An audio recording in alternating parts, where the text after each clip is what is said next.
सिद्धम् अनन्तमणिदियम् मणुपवं पथ्य सौख्यमणवज्रम्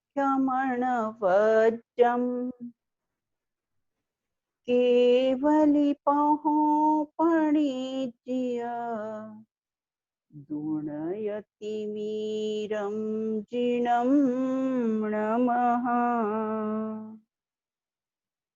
गति गति सब कोई कहे, गतियों का मर्म न जाने कोय, और आत्म को जाने बिना गतियों का फेर मिटे ना कोय, गतियों का फेर मिटे ना कोय। अपनी चर्चा यहाँ पर जैसे मति वैसे गति, इस विषय पर अपने चर्चा प्रारंभ की थी। कल हमने पहले प्रश्न पर चर्चा की थी कि मति किसे कहते हैं और गति किसे कहते हैं।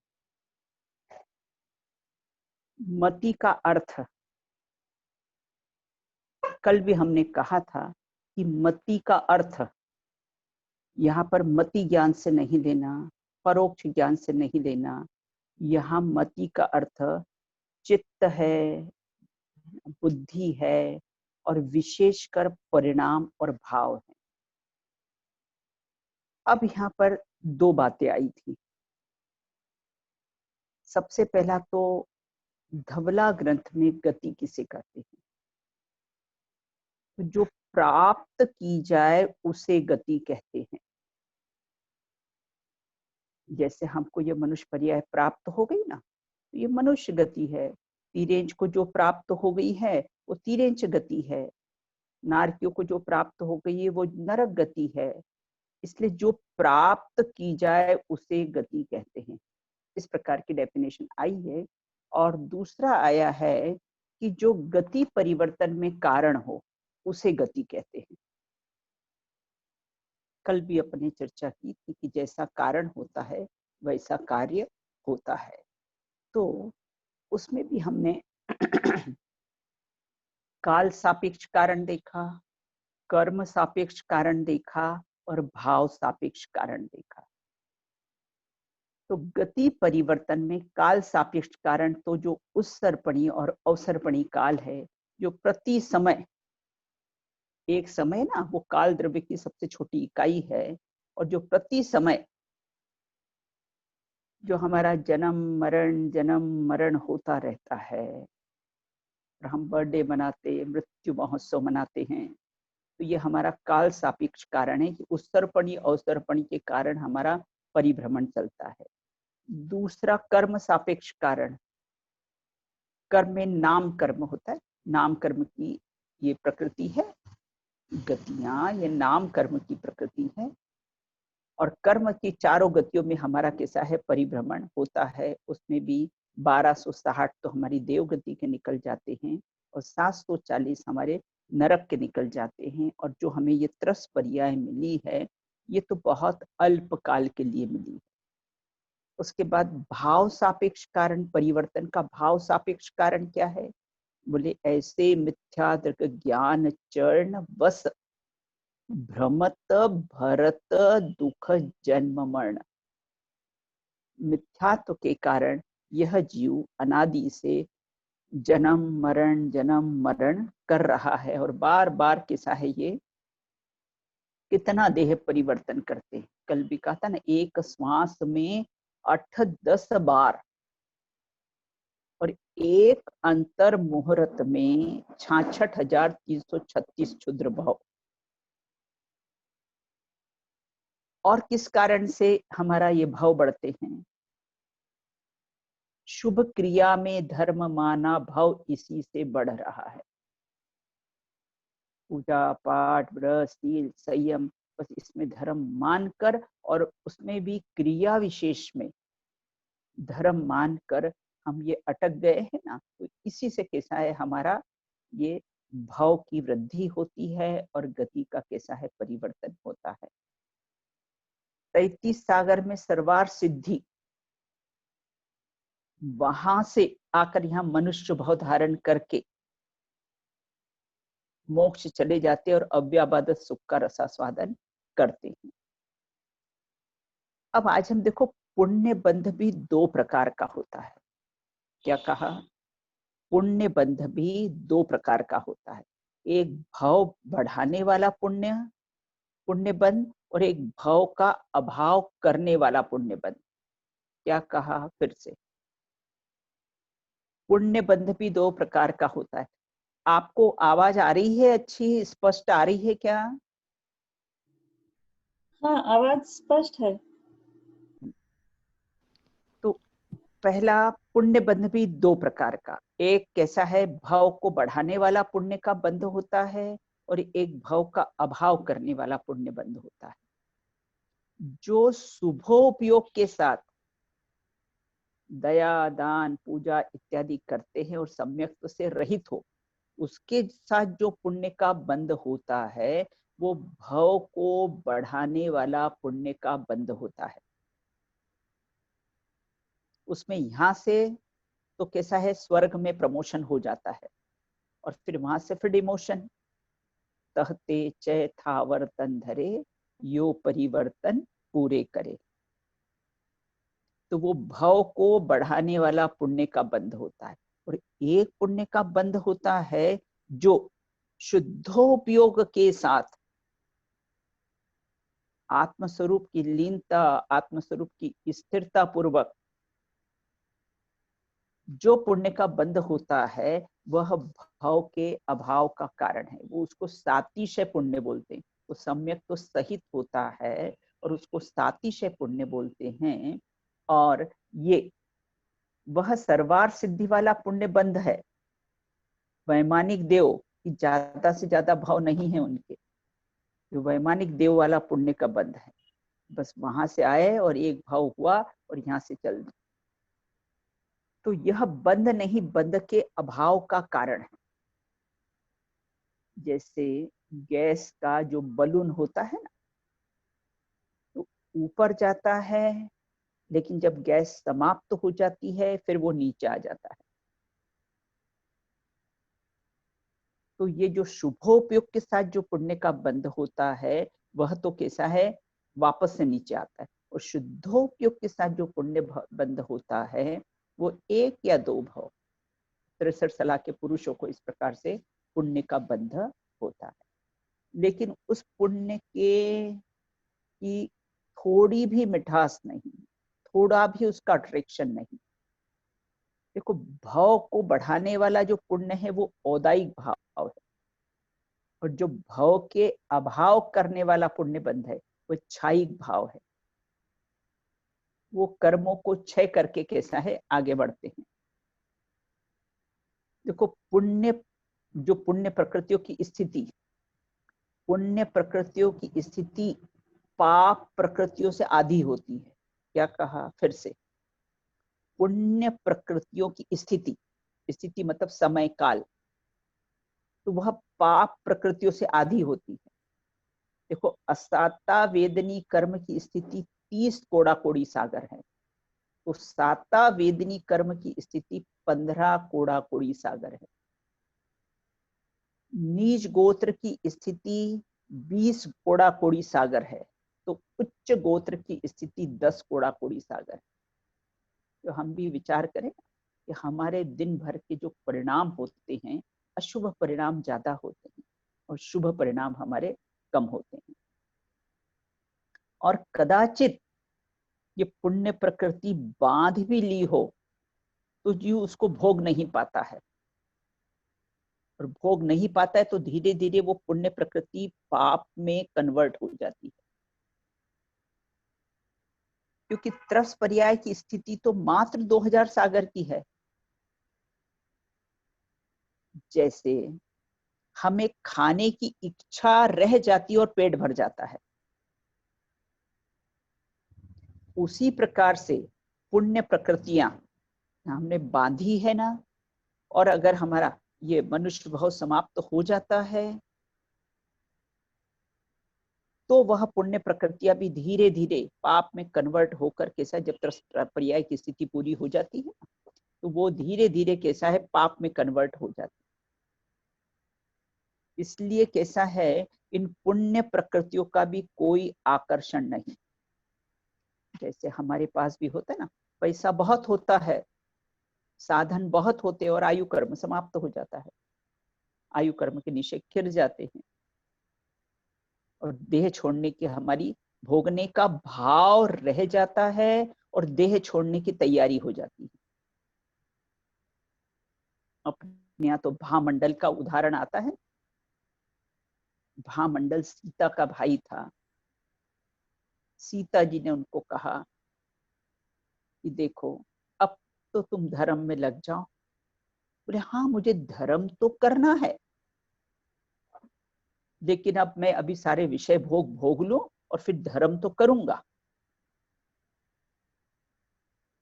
और अपनी छत पर बैठे रहते हैं, अचानक ऊपर से बिजली गिरती है और देह परिवर्तन हो जाता है। ऐसे ही वादे हमारे भी रहते ना, धर्म तो करेंगे, धर्म तो करना है, लेकिन आयु कर्म के निश्चय कब खिर जाए इसका कोई भरोसा नहीं है।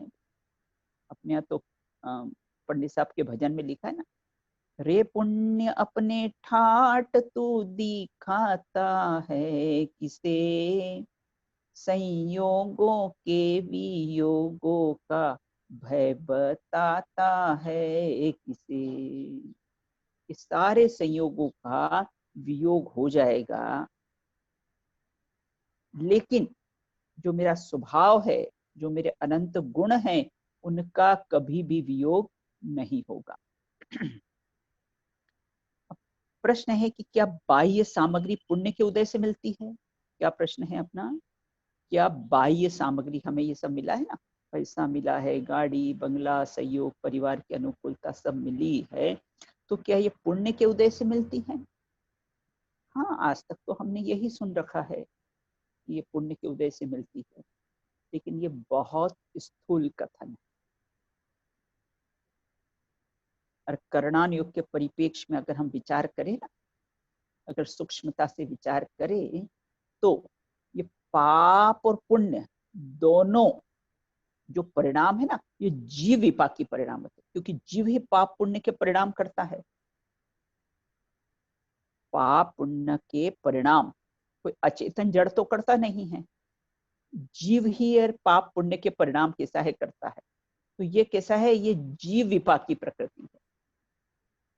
और बाह्य सामग्री इत्यादि का मिलना, गाड़ी बंगला धन वैभव सब अनुकूलता, वह कैसा पुद्गल विपाकी प्रकृति, उसका उदय पुद्गल, भाई शरीर की अनुकूलता हो, शरीर स्वस्थ हो, शरीर सुंदर हो, तो इस सब का उदय किस में आएगा? पुद्गल में आएगा। तो ये कैसा पुद्गल विपाकी प्रकृति है। और पुण्य पाप कर्म कार्माण वर्गणाएं हैं, और बाह्य सामग्री आहार वर्गणा, और दोनों में अन्योन्य भाव है। तो आगम में तो ऐसा आता है, वो प्रथमान योग की शैली है कि जीव पाप से हटकर ये शुभ भाव में लगे, इसलिए प्रथमान योग की ऐसी शैली है, उसमें से प्रेरणा दी जाती है। अगर पुण्य के उदय से मिलती तो भरत चक्रवर्ती को जो 6 खंड की विभूति मिली है, वो तो पुण्य के उदय से मिली। और जब मुनि दीक्षा धारण की और 6 खंड की विभूति छूट गई, तो क्या पाप कर्म का उदय आ गया? बाह्य सामग्री से कोई लेना देना नहीं है। वे साता वेदनी और असाता वेदनी, हम वेदन कैसा करते हैं, हमको प्रतिकूलताओं में भी लोग अनुकूलता का वेदन कर लेते हैं। एक जगह ऐसा लिखा था कि पुण्य के उदय से बहुत सामग्री मिली हो, अनंत अनुकूलता हो, और उसमें आपको धर्म नहीं रुचे, तो वो आपका पाप का उदय है। और अनंत प्रतिकूलता हो और आपको धर्म रुचे, वो आपका पुण्य का उदय है। इसीलिए सीता जी ने रामचंद्र जी को संदेश दिया था ना, जब जंगल में छुड़वा दिया था, तब संदेश दिया था ना, तब बोले सीता वापस आ जाओ। तो उन्होंने कहा था ना कि आपने लोको अपवाद के कारण मुझे तो छोड़ दिया, लेकिन धर्म को मत छोड़ना, क्योंकि धर्म करत संसार सुख, धर्म करत निर्वाण, और धर्म पंथ साधे बिना नर तिरयंच समान। तो इसलिए हम कैसा वेदन करते हैं, भाई पति का वियोग हो गया हो, सामग्री सब चली गई हो, लेकिन वो सोचें कि चलो अच्छा है, एकाकी जीवन मिला है, धर्म आराधना करने के मिला है, तो समझो उसका साता का उदय। सीता जी को जंगल में छुड़वा दिया, बहुत अच्छा हुआ, रामचंद्र जी को धन्यवाद। अगर वे मुझे जंगल में नहीं छुड़वाते तो मैं आरी का व्रत धारण नहीं करती। तो बाह्य सामग्री हो तो साता का उदय, और बाह्य सामग्री नहीं हो तो असाता का उदय, ऐसा नहीं है। आप वेदन कैसा करते हो, आप फील कैसा करते हो। प्रतिकूलताओं में आप अनुकूलता का वेदन करें तो समझो साता का उदय, और अनुकूलताओं में भी प्रतिकूलता का वेदन करे तो वो असाता का उदय। तो इस प्रकार से यहाँ ये कहते हैं कि हमको ऐसा लगता है कि ये भाव क्यों धर रहा है, बोले शुभ क्रिया में धर्म माना, भाव इसी से धर रहा है। सगर चक्रवर्ती का उदाहरण भी था। इस प्रकार से यहाँ ये कहते हैं। अब अपना यहाँ पर चलता है ना, तो एक प्रश्न की अपनी चर्चा हुई। अब अपनी जो दूसरा प्रश्न, तो ये समझ में आ गया। पहला प्रश्न, मति और गति किसे कहते हैं, और मति और गति के कैसे हैं। जैसे दूसरा प्रश्न आता है ना, गति परिवर्तन के कारण, तो गति परिवर्तन के कारणों पर अपन ने चर्चा की अभी। काल सापेक्ष, कर्म सापेक्ष, भाव सापेक्ष, शुभ क्रिया में धर्म माना, भाव इसी से धर रहा है, इत्यादि बिंदुओं पर अपन ने चर्चा की है। अब हम इसका जो दूसरा प्रश्न है कि जैसे मति वैसे गति से क्या तात्पर्य है। मति मतलब परिणाम, मति मतलब हमारे भाव। तो जैसे मति वैसे गति से क्या तात्पर्य। देखो, अगर वर्तमान में हम मनुष्य हैं और हमारे परिणाम देव, नारकी, तिर्यंच जैसे चल रहे हैं, तो हम मनुष्य होकर भी देव, तिर्यंच, नारकी के समान है, क्योंकि जैसे मति वैसे गति। और एक बात और अपन ख्याल में रखना कि गतियों का बंध और उदय प्रति समय चलता रहता है। अपन अंत में अभी इसका जो होगा ना, उसमें अपन एक गति और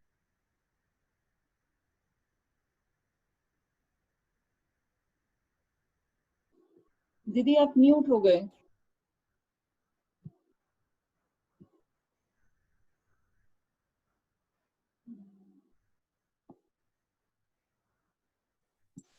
Isha, you unmute.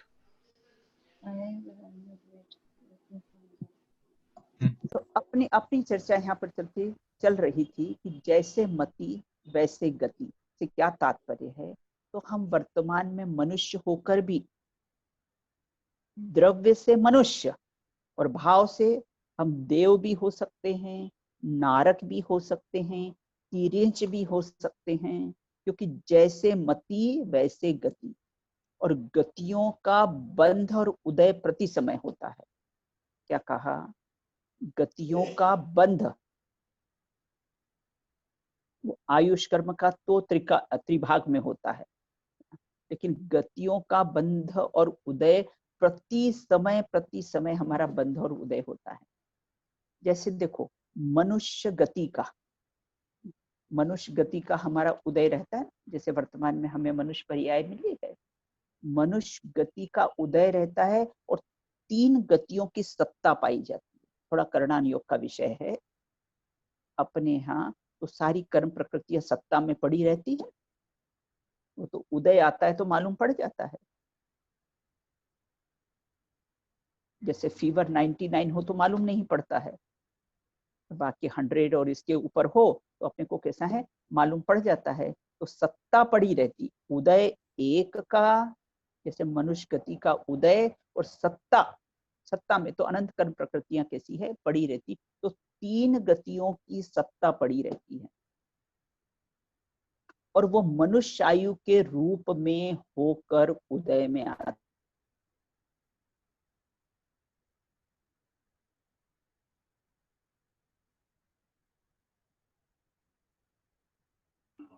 फिर से म्यूट हो गया दीदी।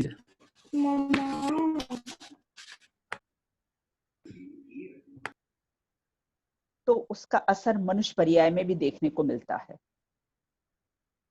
जैसा कोई मनुष्य होकर देव कहलाते। आगे अपना प्रश्न आएगा इसमें कि क्या हम वर्तमान में मनुष्य होकर भी देव कहला सकते हैं। देखो जैसे पानी होता है ना, तो पानी को हम कोल्ड ड्रिंक्स में मिलाओ तो मीठा हो जाएगा और नीम में मिलाओ तो कैसा कड़वा हो जाएगा। उसी प्रकार से मनुष्य पर्याय में भी जैसे परिणाम होंगे उस प्रकार से उसका उदय आता है। देखो जिस जीव की आयु का बंध नहीं हुआ हो, क्या कहा, ध्यान से सुनिएगा, थोड़ा थोड़ा उपयोग को स्थिर रखना, थोड़ा करना नियोग का विषय है, लेकिन फिर भी हमको समझना तो पड़ेगा ना। सरलता का व्यामोह हमें कब तक रहेगा। तो जिस जीव को आयु का बंध नहीं हुआ हो, है ना, क्योंकि आयु का बंध तो त्रिभाग में होता है, तो जिस जीव को आयु का बंध नहीं हुआ हो उस जीव को मति के अनुसार गति होती है। क्या कहा, जिस जीव को आयु का बंध नहीं हुआ हो उस जीव को मति के अनुसार गति होती है कि हमारे परिणाम जैसे होंगे ना उसके अनुसार हमारी गति हो। और जिस जीव को आयु का कर्म का बंध हो गया हो, अपने पास तो श्रेणिक राजा का उदाहरण था ना।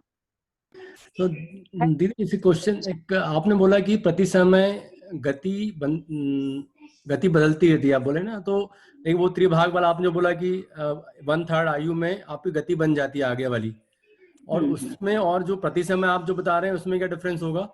और यदि 1/3 में नहीं बनती है तो फिर उसके बाकी बची वाली आयु तो 1/3 में बनती है, तो 1/3 तो हमेशा रहता है। तो जैसे मेरी यदि आयु 100 वर्ष है तो मेरी 60 में बन जाएगी और 30 में बन जाएगी, या फिर 60 के बाद जो हाँ हाँ हाँ हाँ हाँ। तो अपन है ना, इसका प्रश्न अपना जो आयु कर्म का त्रिभाग में जो बंध होता है ना, अपन इसमें एक क्वेश्चन डाला हुआ है, तो अपन उसकी डिटेल में चर्चा जब बात करें कि किस प्रकार त्रिभाग, मतलब गर्भ में भी त्रिभाग पड़ सकता है, क्योंकि त्रिभाग में आयु का बंध होता है, ये नक्की है। तो अगर गर्भ में भी कोई बालक हो तो उसका उतनी आयु, उसमें भी उसके त्रिभाग पड़ते, त्रिभाग का नियम है और 8 अपकर्ष का भी नियम है। उसकी थोड़ा सा अपन डिटेल में, इसका अपन ने प्रश्न इसमें डाला है तो अपन डिटेल में उसकी चर्चा करेंगे। अभी तो अपन सामान्य ये देखते कि गतियों का बंध और उदय तो प्रति समय, क्योंकि देखो क्या होता है, आयु कर्म के निश्चय घिरने प्रारंभ हो जाते हैं ना। बात आई थोड़ी कहती हूँ आपको, जैसे हमने कपड़ा सुखाने के लिए डाला है, तो सूखना कब से प्रारंभ हो जाता है, जब से डाला है तभी से सूखना प्रारंभ हो जाता है ना। उसी प्रकार आयु कर्म के निषेध, वो जहां विग्रह गति, अभी तो नया धारण नहीं किया है, वो विग्रह गति से आयु कर्म के निषेध के साथ घिरना प्रारंभ हो जाता है। अभी अपन इसकी आगे बहुत काफी विस्तार में मैंने लिया है, आयु का बंध कैसा होता है, किन दिशाओं के परिणाम में होता है, वो सब विस्तार से लेंगे अपन। तो अपनी चर्चा यहाँ पर है कि इस प्रकार से कैसा है कि ये कि जिस जीव को आयु का बंध मरण से पहले हुआ हो तो उसका, क्योंकि पहले तो जैसे मति होगी वैसे गति का बंध हो जाएगा, फिर जैसे गति का बंध हो जाएगा फिर उसके अनुसार हमारे परिणाम चलेंगे। तो इस प्रकार आगे उसमें लिखा है मत्यानुसार गत्यांतर। बालक अगर हंसते हंसते सोता है तो वह सोता हुआ भी हंसता है, और अगर रोते रोते सोता है तो सोते हुए भी सिसकियां भरता है। उसी प्रकार जिसका शांत परिणाम से प्रसन्न चित्त से मरण होगा तो कैसा है, वो वैमानिक देव में, क्योंकि देव तो कैसे होते, संपुट नाम की सैया पर अंगड़ाई लेते प्रसन्नता से, मनुष्य जैसे रोते रोत का जन्म नहीं होता है। तो वैमानिक देव में उनका कैसा है, प्रसन्न चित्त से जन्म लेते, और अशुभ परिणाम से अगर मरण होता है ना तो कैसा होता है, दुर्गति में जाता है और बिलखते बिलखते कैसा है उसका जन्म होता है। तो यहाँ ये कहते हैं कि इस प्रकार से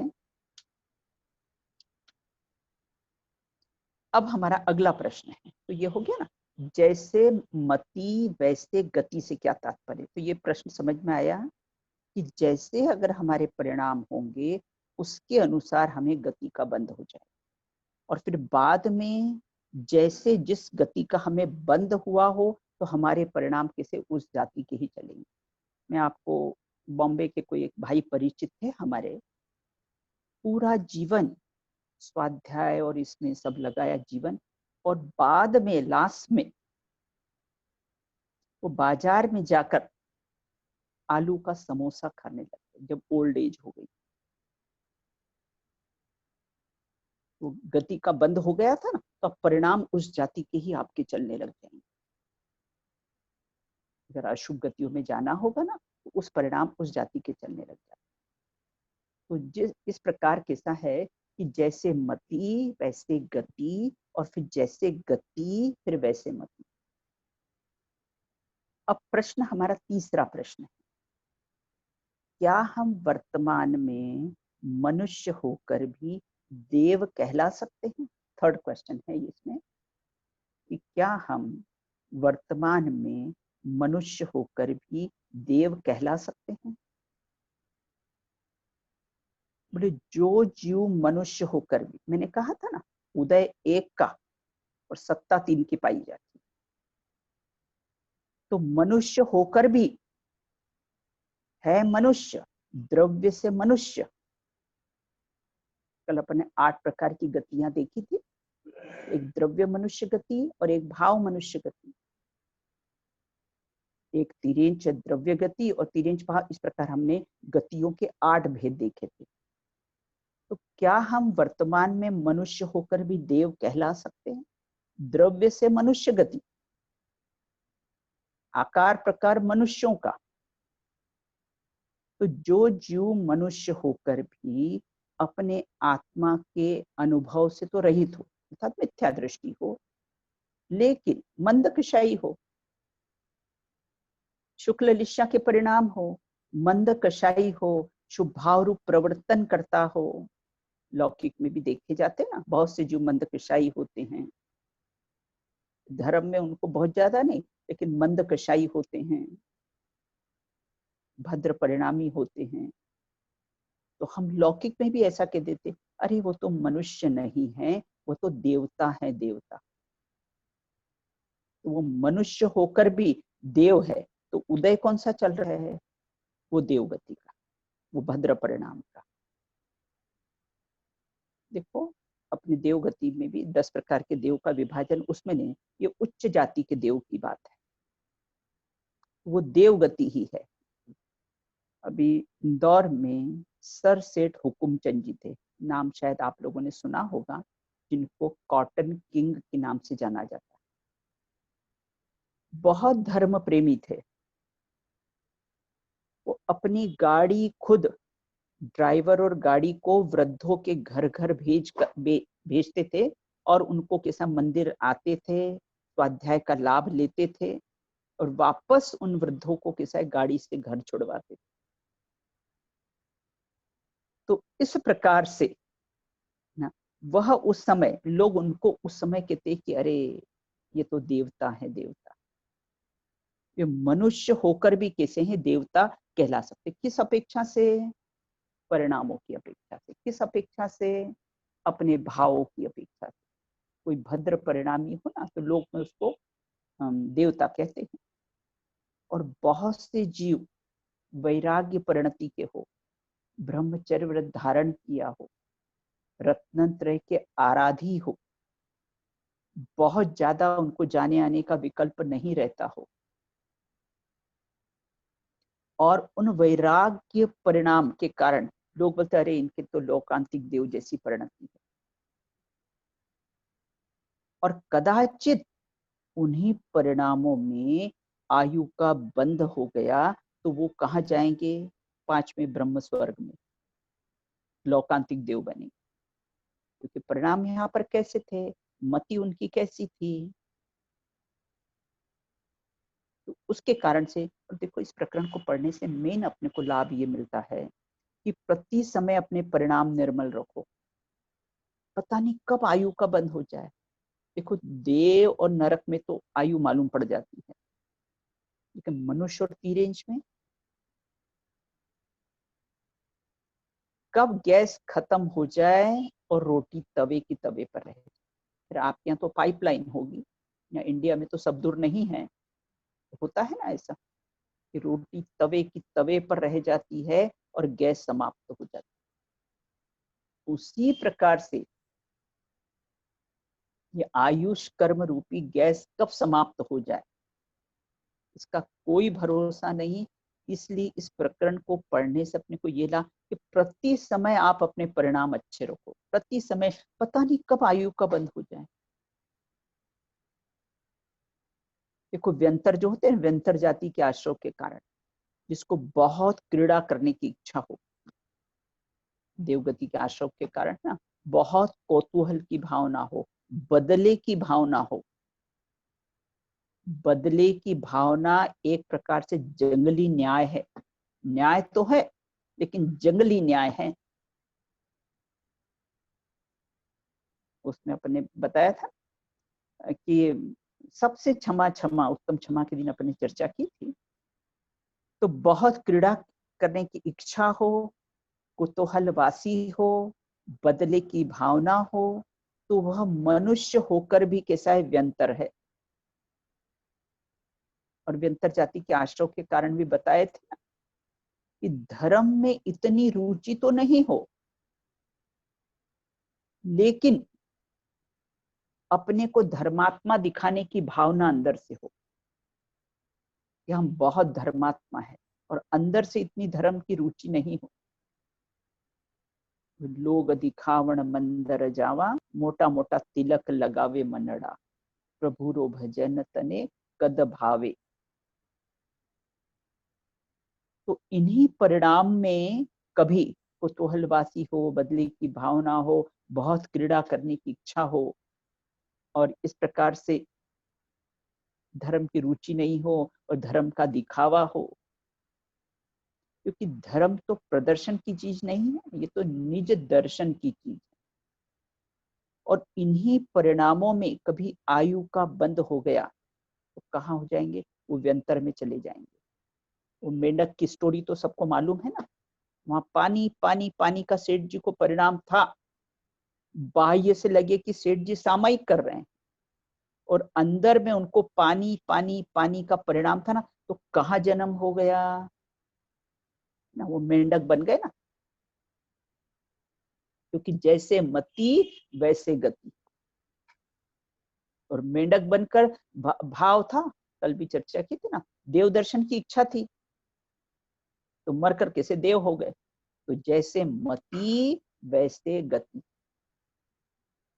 तो इस प्रकार से जो व्यंतर में जन्म लेते, ये व्यंतर लोग हैं ना, तो इसमें बहुत शक्ति होती है, इतनी शक्ति होती कि ऐसा 2.5 दीप को उल्टा पुल्टा कर दे। लेकिन सर्वांग सुंदर होते हैं ये, व्यंतरों से डरने की जरूरत नहीं है। ये जो हमने व्यंतरों की जो कल्पना कर रखी ना, डरावने होते ये बिल्कुल नहीं, सर्वांग सुंदर होते हैं और सच्चे देवसास गुरु से बहुत डरते हैं। कभी कदाचित इस व्यंतर की बाधा अपने को हो ना, तो कभी कुगुरु कुदेव की शरण में नहीं जाना, अपने सच्चे देवसास गुरु की शरण में जाना। एक रियल घटना आपको बताती हूँ। अपने एक इंस्टीट्यूट में जैसे विद्या निकेतन चलते हैं ना, तो एक विद्या निकेतन में गई थी मैं, और वहां पर एक लड़की को एक व्यंतर की बाधा थी। तो मेरे को बोले कि देखो दीदी वो वहां गेट पर खड़ा है और वो मुझे बुला रहा है। मैंने कहा मुझे तो कोई दिख ही नहीं रहा है वहां गेट पे खड़े हुए। बोले नहीं दीदी देखो वो मुझे बुला रहा है। तो मैं उस बच्ची को लेकर मंदिर में आ गई,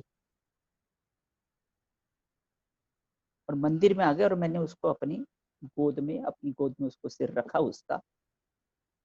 और लेकिन इसका नियम है, ये सच्चे देव सास गुरु से बहुत डरते हैं, वो अंदर कुछ नहीं करेंगे मन में। आप देखते हैं ना, महावीर जी हैं, तिजारा जी हैं, ये सब सच्चे देव सास गुरु से बहुत डरते हैं ये, इसलिए व्यंतरों से डरने की कोई आवश्यकता नहीं। और इस प्रकार से कैसे होते हैं, देखो बहुत ग्रहित मिथ्यात्व का भी बहुत पोषण होता है इसमें, ये व्यंतर इत्यादि की। उसमें देखो देव पर्याय का अभाव कैसे होता है, जो देव पर्याय हमें मिली है ना, उसका अभाव कैसे हो जाता है। सम्यक तो रहित हो और देव पर्याय मिले भी तो वहां विषय भोगों की अभिलाषा होती। क्या कहा कि सम्यक्त्व रहित हो और फिर देव पर्याय मिले तो वहां विषय भोगों में लिप्त हो जाते हैं। नारकियों को लड़ने से फुर्सत नहीं, और देवगति में भोगने से फुर्सत नहीं, भोग भूमि में भी भोगने से फुर्सत नहीं। तो सम्यक तो देव पर्याय का भाव देखो, मिली है देव पर्याय और उसका अभाव देखो कैसे हो जाता है। सम्यक तो रहित हो और देव पर्याय मिले और वहां विषय भोगों की बहुत अभिलाषा हो।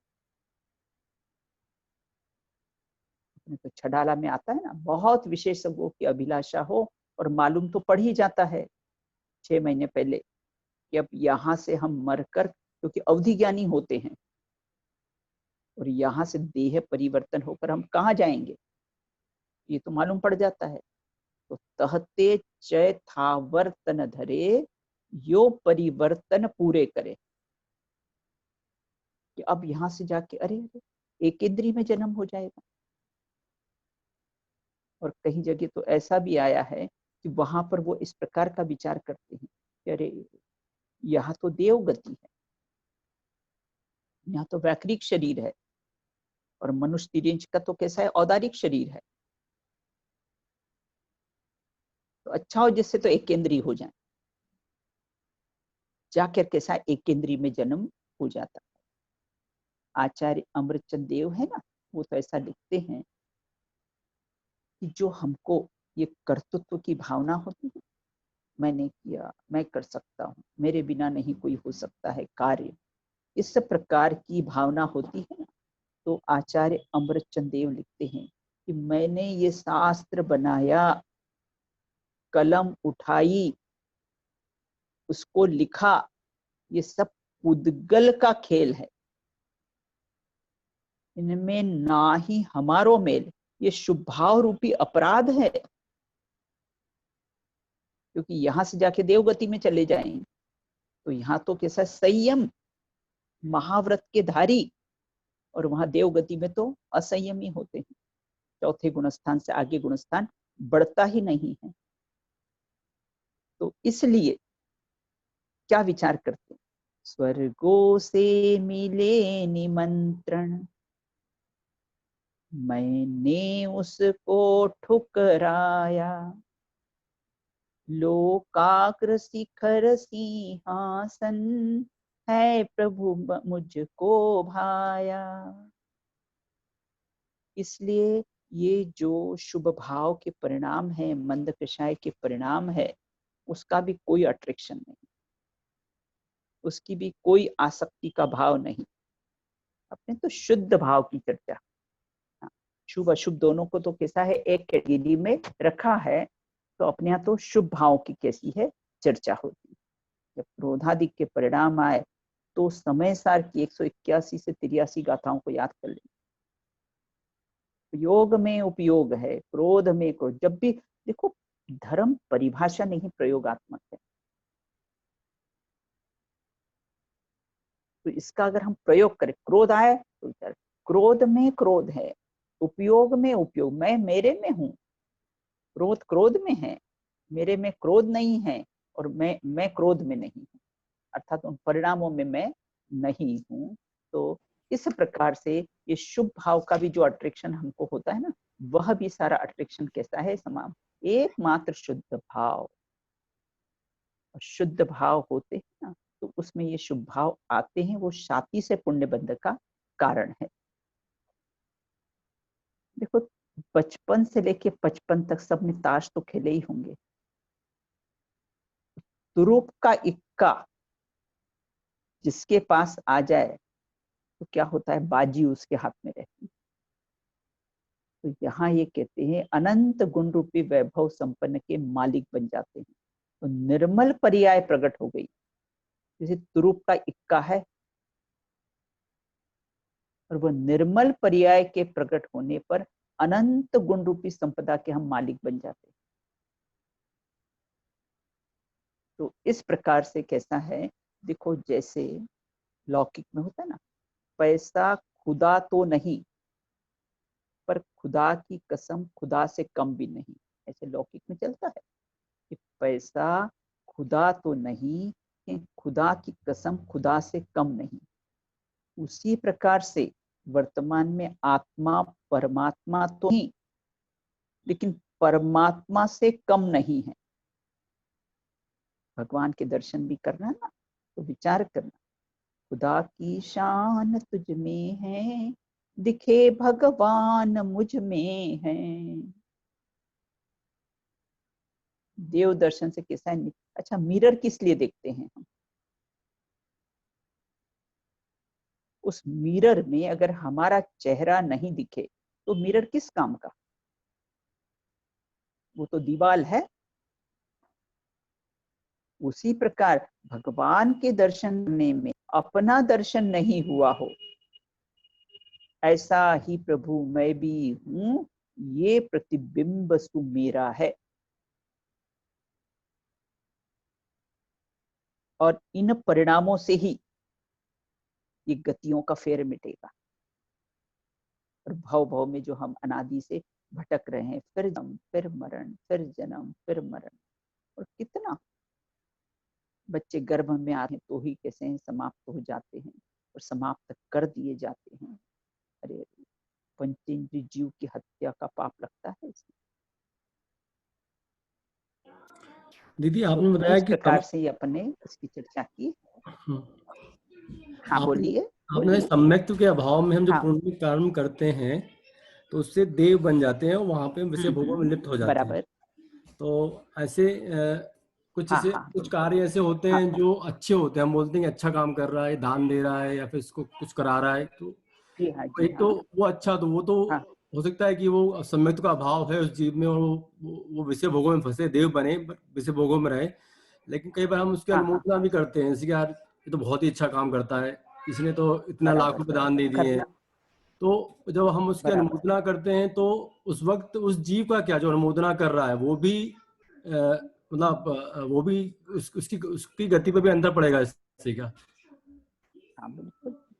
देखो ऐसा है ना, अच्छे काम की अनुमोदना करना ही चाहिए, क्योंकि अशुभ से बचने के लिए तो शुभ ठीक है ना।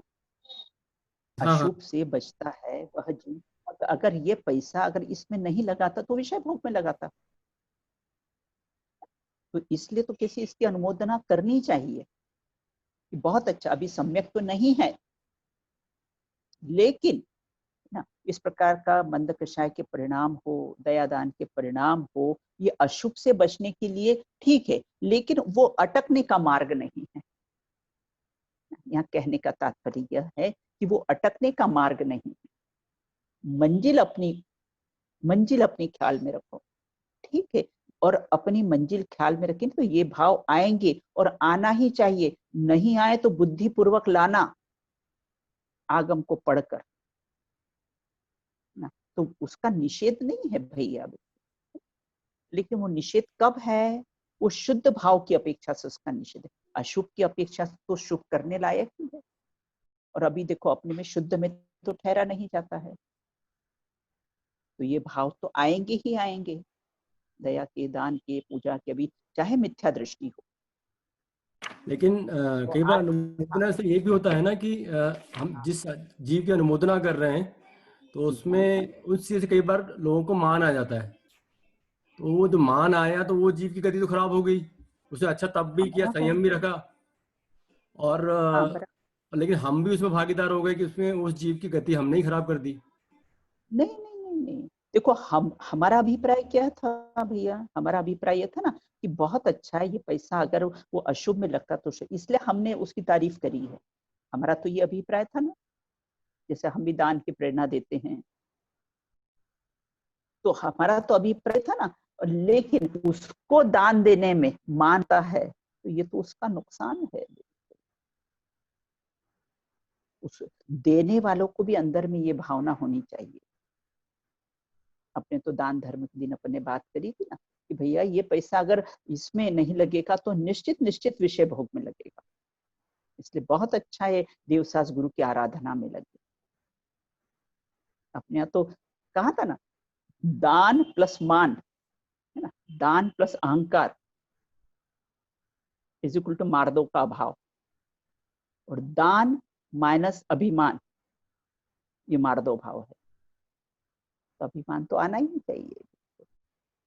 और अपन तो बोलते देखो अभिमान क्यों नहीं आएगा, उसका अगर सही ख्याल में होगी ना बात, जैसे वस्तु का क्षेत्र से क्षेत्रांतर होना उसकी स्वयं योग्यता है, उस पैसे का उस जगह से उस जगह जाना में लगना उसकी अपनी स्वतंत्र योग्यता है, और हम अभिमान कर लेते हैं। देखो कई बार भाव होता है फिर भी हम दे नहीं पाते हैं, और कई बार हमारे पास धन नहीं होता लेकिन हमको ऐसा लगता है हमारे पास होता तो हम भी दान करते, तो बैठे बैठे पुण्य बांध लेगा वो। हाँ सही। वस्तु की बात नहीं, परिणाम और भावों की बात है ना। समझ गया। अच्छा दीदी हाँ भैया। हाँ बोलिए। जय जिनेन्द्र दीदी, मेरा एक प्रश्न था। आपने बोला था कि जैसी गति होती है फिर वैसी मति भी हो जाती है, लेकिन नहीं हमने जैसे मत वैसे गति भैया।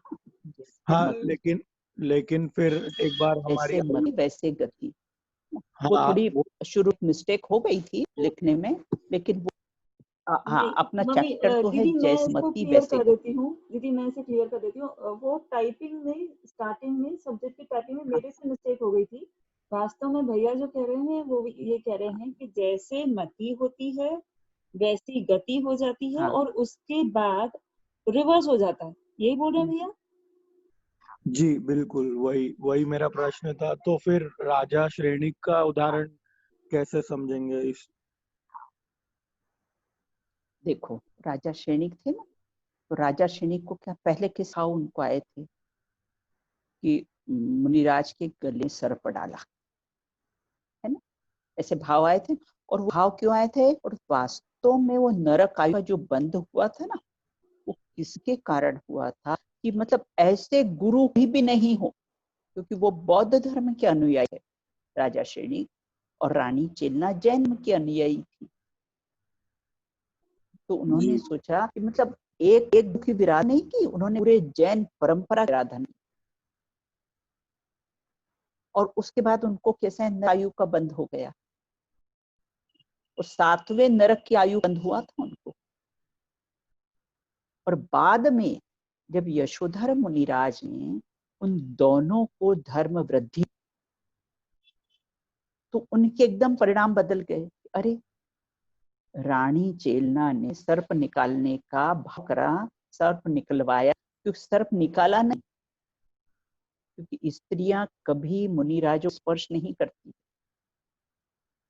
जो जो चित्र बताए जाते ना कि चेलना और वो निकाल रहे हैं, स्त्रियां नहीं कभी निकालती है, वो तो ब्रह्मचर्य महाव्रत के धारी होते हैं ना, तो स्त्रियां तो स्पर्श भी नहीं करती है। तो जो वो सर्प निकाला ना, और उसके बाद यशोधरा राजा ने दोनों को धर्म वृद्धि दी, तो राजा श्रेणी के एकदम पलट गए। अरे मैंने सर्प डाल तो भी मुझे धर्म वृद्धि दी, और उनको इतनी ग्लानि अंदर में उनको इतना ग्लानि आई ना, तो उनको सुसाइड के बा गए, और वो सुसाइड के भाव आए। फिर बाद में ना, क्योंकि वो तो अवधि ज्ञान थे, मुनिराज तो अवधि ज्ञानी, जान लिया अंतरंग के परिणाम, और फिर धर्म का उनको उपदेश दिया। धर्म का उपदेश देने के बाद उन्होंने सम्यक ज्ञान प्राप्त कर लिया, वो जो 7वें नरक की आयु का बंध हुआ था वो कैसा है, पहले नरक की आयु बंध हुआ, क्योंकि सम्यक दृष्टि ना नरक प्रथम नरक बिन षड्भुज, पहले नरक से आगे नहीं जाए। और देखो जो आयु का जो उसका भी एक रूल है, थोड़ा मैं लूं विस्तार में, समय है वो? हाँ दीदी मुझे। हेलो, हाँ हाँ हाँ ले दीदी। लीजिए आप प्रश्न तो हाँ आप मैं सुन कर रहे ली। हैं? हाँ हाँ हाँ बिल्कुल। हाँ।